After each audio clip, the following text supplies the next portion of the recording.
Alors mes chers amis, dans la paracha de Vaera, au moment où Avraham Avinu va prier et intercéder auprès d'Akadosh Baruch Hu en faveur des habitants de Sodome, à ce moment-là, Avraham Avinu à un moment donné va sentir qu'il exagère un petit peu. Il insiste peut-être un petit peu trop. Et à ce moment-là, il va s'excuser auprès d'Akadosh Baruch Hu. Il va lui dire « Inena noalti ledaber el Hashem, ve'anochi afar va'efer » Comment puis-je me permettre de parler de la sorte à Akadosh Baruch Hu? Et voilà que je suis cendre et poussière. Et de là, Chachamim vont dire, regardez un petit peu combien Avraham était humble, combien il était modeste. Il ne s'est pas pris pour être le plus grand du monde, pour être le grand dirigeant du peuple juif. Il s'est considéré être cendre et poussière. La question qui se pose immédiatement, c'est que s'il est vrai qu'Avraham Avinu est un homme modeste, c'est pas un menteur. Ça veut dire quoi, je suis de la cendre et de la poussière? Mais c'est pas vrai. Avraham, c'est pas de la cendre et c'est pas de la poussière. Alors s'il veut dire que c'est pas un grand sadique, c'est peut-être pas un grand homme, c'est un petit homme qui dit ce qu'il veut. Mais comment il peut dire je suis de la cendre et de la poussière? Immédiatement dit Rashi, Ugvar haiti raoui liot arafar al yedeh hamelachim. Lorsqu'il y a eu la fameuse guerre contre les rois, des armées qui étaient tellement puissantes, si jamais il n'y avait pas eu de miracle, j'aurais été transformé en poussière. Vaefer, al yedeh Nimrod, loulé rachamecha asher amdouli. Lorsque Nimrod m'a jeté dans la fournaise ardente, n'était-ce ta miséricorde à Kadosh Baruch Hu et le soutien que tu m'as apporté, je serais réduit, j'aurais été réduit en cendres. J'aurais été littéralement brûlé. Donc lorsque Avraham Avinu dit à Kadosh Baruch Hu, je suis cendre et poussière, ça veut dire, n'était-ce le fait que tu étais là à Kadosh Baruch Hu, effectivement, à 2 reprises, je serais déjà devenu soit de la cendre, soit de la poussière. Voilà ce que Rashi nous dit immédiatement. Le Rav Ezrahi s'interroge et nous conduit à une réflexion extrêmement intéressante. Il dit, je ne comprends pas. Avraham Avinu, au moment où il a voulu prouver sa modestie, il s'est servi de 2 faits historiques qui lui sont arrivés, de 2 miracles dont il a été l'objet. Dit le Rav Ezrahi, mais je ne comprends pas. Lorsque Avraham a été jeté dans la fournaise ardente et qu'il est ressorti vivant, ça prouve bien qu'il y a quelque chose de spécial. Ce n'est pas n'importe quelle personne qui serait ressortie de vivante d'une telle expérience. Si Avraham Avinu ressort vivant, ça veut dire que c'est un grand homme. Ça veut dire qu'Hachem l'affectionne particulièrement, qu'il le protège de façon surnaturelle. Donc au contraire, le fait que Avraham Avinu ait été sauvé de la fournaise ardente, ça prouve bien que c'est un grand homme. Ça prouve bien que c'est un homme tellement saint, tellement sacré, que le feu n'a pas d'emprise sur lui. Donc ces 2 expériences-là, elles auraient dû au contraire le mener à l'orgueil. Un homme qui aurait rencontré de telles expériences et qui en serait ressorti indemne, eh ben c'est un homme qui va finalement, ou qui risque en tous les cas de devenir orgueilleux. Pour vous donner un exemple, dans un collège dans lequel j'étudiais un jour, il y avait là-bas l'un des rabbanim. Il était extrêmement prétentieux, très orgueilleux. Et un jour, la voiture dans laquelle se trouvait ce rave et plusieurs autres avrechim était en chemin, et à un moment donné, elle s'est complètement renversée. Il y a eu un véritable miracle. Toutes les personnes sont sorties sans aucune égratignure. Et à ce moment-là, il y en a qui disaient, vous savez pourquoi il y a eu ce miracle-là? Toute une grosse voiture comme ça qui se renverse, et tout le monde sort intact, c'est par le mérite de ce rave qui était là-bas. Tout est grâce au mérite de ce rave-là. Et le rave, lorsqu'il entendait ça, il était comme ça, il faisait sa pause, il était genre très content, très heureux, très fier qu'on dise ça de lui. Parce qu'effectivement, c'est le risque qui attend toute personne qui est dans cette situation-là. Il y a eu un miracle. Et peut-être, en tous les cas, c'est ce qu'on prétend, c'est grâce à moi qu'il y a eu ce miracle. J'ai été moi-même sauvé de ce miracle. Ça prouve bien que je suis quelqu'un de particulier. Et donc Avraham Avinu aurait pu complètement s'envoler. Or, au contraire, Avraham, au moment où il veut dire à Hachem, je suis un moins que rien, il mentionne ces 2 événements dont il a été, j'allais dire, le clou du spectacle. C'est qu'en fait, c'est exactement ce qu'Avraham Avinu nous a enseigné. Lorsqu'il y a un tel événement qui se produit, une voiture qui se renverse, un homme qui est jeté dans une fournaise ardente, on peut voir les choses de 2 façons différentes. soit en se disant « Ah, visiblement, si j'ai été sauvé, c'est que je suis un grand homme. Et si je suis un grand homme, alors il faut que je m'envole. » Soit au contraire, il y a eu ici un miracle. Ça veut dire que, d'une certaine façon, moi je suis plus vivant. Et si je suis vraiment vivant, c'est parce qu'il y a eu un miracle. Et ça, c'est la façon dont Abraham a regardé les choses. Abraham a dit, moi, à 2 reprises, j'ai failli mourir. D'après les lois de la nature, je devais mourir. Je n'avais plus aucune raison de vivre.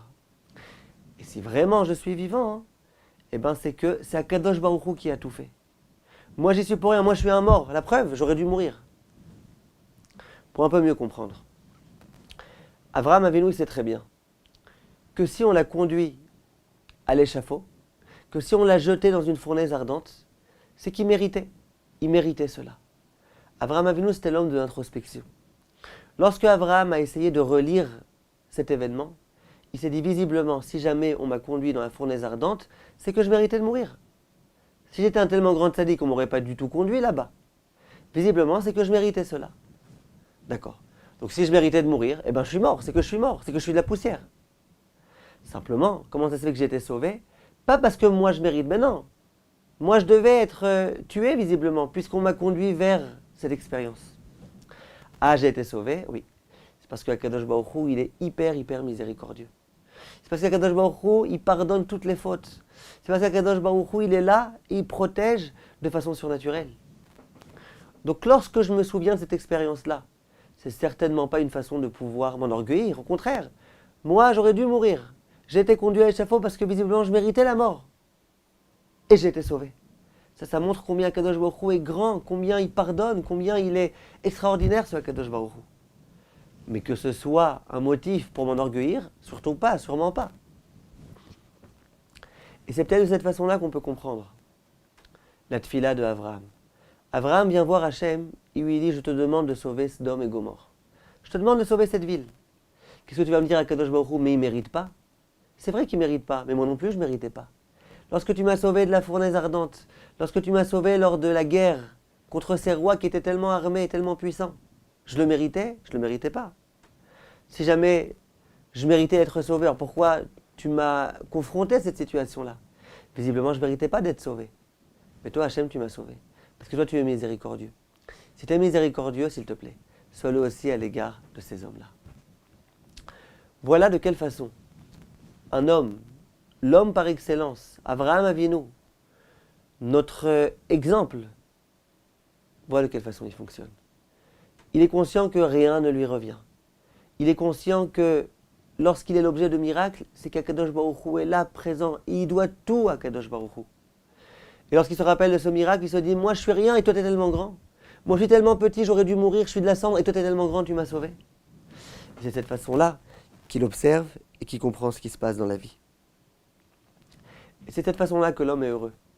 Lorsque l'homme comprend qu'on ne lui doit rien, personne ne lui doit quoi que ce soit, et Hachem en particulier ne lui doit rien du tout, et que tout ce qu'il reçoit c'est un chesed, eh bien l'homme il peut vivre de façon heureuse, au lieu sans arrêt de vivre dans l'amertume, d'être mécontent de ce qu'il a, et de viser toujours à recevoir plus.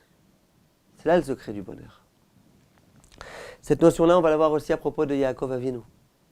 Yaakov Avinu, il va dire à Kadosh Baruch Hu, Katonti mikol ha-chasadim ou mikol ha-emet. Tu m'as fait tellement de miracles à Kadosh Baruch Hu. Tu m'as protégé des griffes de Esav. Tu m'as protégé de toutes les vicissitudes que j'ai rencontrées en chemin. Tu m'as sauvé. Dit Yaakov, et donc j'ai peur d'avoir perdu tous mes mérites. À nouveau la même idée. Yaakov dit pas, si jamais finalement tu m'as fait tous ces miracles, c'est que je suis un grand homme, c'est que je suis très proche de toi. Au contraire, Yaakov il voit, si tu m'as fait tous ces miracles-là, eh ben j'ai peur que ça m'ait retiré des mérites. Pourquoi? À nouveau pour la même raison. Si jamais tu m'as conduit vers cette situation, c'est visiblement que je le méritais.